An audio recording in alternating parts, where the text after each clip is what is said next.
ख्वाबों में वो ख्याल बसते हैं जो बापू के इस देश को संवारने की हसरत संजोए हैं। आजादी के बाद जिस भारत का सपना बापू ने देखा था, वैसा भारत कब बनेगा, ये बात अक्सर कचोटती रहती है। अस्पताल में बिस्तर पर लोगों की कराह उस समय और पीड़ादायक हो जाती है जब इलाज के लिए उनके पास पैसा ना हो। जिंदगी में बुजुर्गों का एकाकीपन भी एक ताना सा देता है कि जिन्होंने अपने बच्चों की जिंदगी बनाने में सब कुछ लगा दिया, आज वो मौन क्यों हैं? उनकी निगाहें क्यों शून्य में कुछ खोजती सी रहती हैं?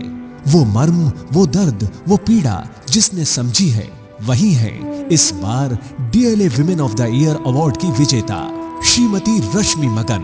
महिलाओं ने इस शहर में वो कर दिखाया है जिसकी कल्पना भी नहीं की जा सकती, और इन महिलाओं का नेतृत्व कर रही हैं श्रीमती रश्मि मगन, जिन्होंने संकल्प और मुस्कान संस्था के माध्यम से मरीजों और तीमारदारों के लिए भोजन की व्यवस्था से लेकर कपड़े व अन्य जरूरत का सामान उपलब्ध कराने का बीड़ा उठाया है।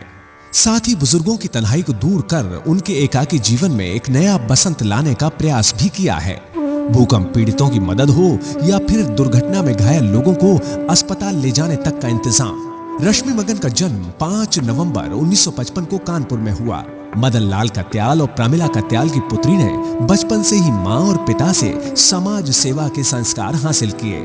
आगरा के जूता उद्योग में खासा नाम रखने वाले श्रॉफ सेल्स परिवार में श्री अनिल मगन से विवाह होने पर सन 1976 में रश्मि आगरा आ गईं। हालांकि शुरुआती दौर में घर गृहस्थी और बच्चों के साथ व्यस्तता के चलते रश्मि ने घर की जिम्मेदारियां ही संभाली, लेकिन सन 1997 में उन्होंने अपना समय समाज के लिए समर्पित करने का फैसला लिया और चैरिटेबल आई सेंटर का उपाध्यक्ष पद संभाला। अगस्त 1997 में बल्केश्वर स्थित राजकीय बाल संरक्षण गृह भी जाना शुरू कर दिया, जहां सप्ताह में 2 बार वो बच्चों को नैतिक मूल्यों की शिक्षा दिया करती थी।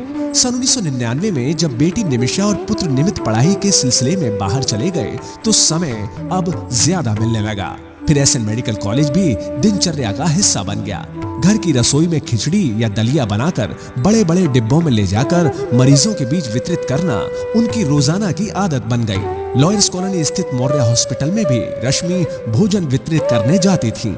सन 2004 में एसएन मेडिकल कॉलेज के तत्कालीन प्रिंसिपल डॉक्टर देवकी नंदन ने रश्मि से एक संस्था बनाने को कहा। इस पर रश्मि ने 13 सहेलियों के साथ मिलकर संकल्प की नींव डाली। गुजरात में आए भूकंप में उत्तर भारत से राहत सामग्री के सबसे पहले 2 ट्रक संकल्प ने ही भेजे। जनवरी 2008 में तत्कालीन एवं वर्तमान प्रिंसिपल डॉक्टर एनसी प्रजापति ने हेल्प आगरा के अशोक गोयल और रश्मि मगन को एसएन की किचन उपलब्ध कराई। इस रसोई में संकल्प ने गोविंदम रसोई की शुरुआत की। मरीजों का खाना आज भी रश्मि मगन के घर की रसोई से ही बनकर जाता है, जबकि तीमारदारों के लिए भोजन गोविंदम रसोई में बनता है। गोविंदम में संकल्प ने अपना सबमर्सिबल पंप लगाकर पेयजल व्यवस्था की। इसका संचालन किस खूबसूरती के साथ होता है, इसका अंदाजा ऐसे लगाया जा सकता है कि संकल्प की सभी सदस्य अपने घर या रिश्तेदारों के यहाँ आने वाली पानी की बोतल्स और प्लास्टिक के डिस्पोजेबल बर्तनों को इकट्ठा करती हैं। ये सभी ऐसे में मरीजों के काम आते हैं। भोजन उपलब्ध कराने के साथ ही संकल्प गायनी वार्ड में जच्चा बच्चा को एक किट भी प्रदान करता है, जिसमें बच्चों के छोटे कपड़े तथा अन्य सामान रखा जाता है। ये कपड़े संकल्प के सदस्य आपस में इकट्ठा करते हैं।